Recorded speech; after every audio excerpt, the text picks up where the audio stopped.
గాంజా రాష్ట్రం అంతా ఇబ్బంది అయిపోయింది. మొన్న కేంద్రం నాయకులతో కూడా మాట్లాడినప్పుడు ఆంధ్రప్రదేశ్ హబ్ అయిపోయింది గాంజాకి, డ్రగ్స్కి. దీనిపై చర్యలు తీసుకోవాలనే క్రమంలో భాగంగా ముఖ్యంగా అల్లూరు సీతారామరాజు జిల్లా నుంచి మన అమిత్ బర్దర్ గారు, ఎస్పీ గారు ఇది ఇనిషియేట్ చేశారు. ఇది యువత గంజాయిని సేవించడానికి బానిసలు అయిపోతే మటుకు జీవితం, ఆరోగ్యం ఎలా దెబ్బతింటుంది, ఎలా కోల్పోతున్నారు, ఏమైపోతుందంటే మనం నేర ప్రవృత్తి పెరిగిపోతుంది. మన మనసులో 100 ఆలోచనలు వస్తే అన్ని ఆలోచనల మీద మనం మాట్లాడడం. అదే కనుక మాదక ద్రవ్యాలు తీసుకుంటే చేసేయచ్చని ఒక బలం వచ్చేస్తాయి. అందుకే ఈ మాదక ద్రవ్యాలు చాలా డేంజరస్. అది కూర్చొని చూడండి, పసిబిడ్డల్ని పాడు చేసేయటం కానీ, చంపేయటం కానీ, ముసలోళ్ళని చంపేయటం కానీ, ఇవన్నీ చాలా ఇబ్బందికరమైన పరిస్థితులు ఉన్నాయి. అందుకని ఇనిషియేటివ్ స్టార్ట్ చేశారు.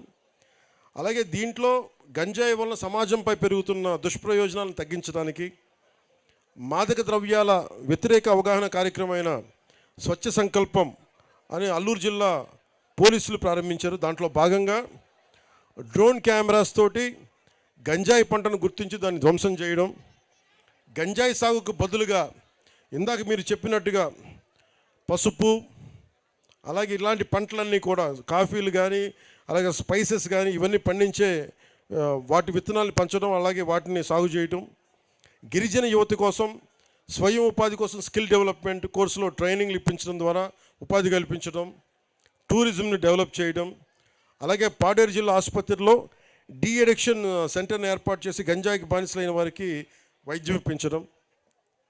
అల్లూరు జిల్లా పోలీసులు తరచుగా గ్రామాల్లో పర్యటించి గంజాయి వల్ల కలిగే ఈ దుష్ఫలితాలని ప్రజలందరికీ వివరించి దూరంగా వారందరినీ ఉండేటట్లు సరైన అవగాహన కల్పించడం.